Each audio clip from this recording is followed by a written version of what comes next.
મારા ભાઈઓને માણસ પાસે બધું જ હતું અને એ બધા પુરાવા એ માણસની પાસે હતા.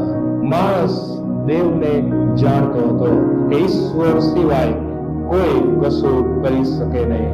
માણસ બધું જાણતો હતો. માણસ આજે પણ એ બધું જાણે છે કે ઈશ્વર સિવાય એ બીજું કોઈ એ કશું કરી શકે તેમ નથી.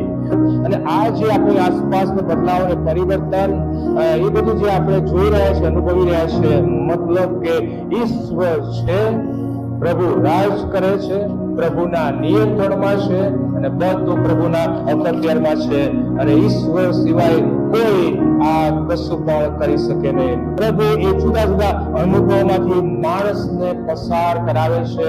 હું છું એના પ્રમાણ અને સાબિતી આપે છે. મહત્વની વાત એ છે, માણસ ઈશ્વરને જાણવા માંગતો નથી.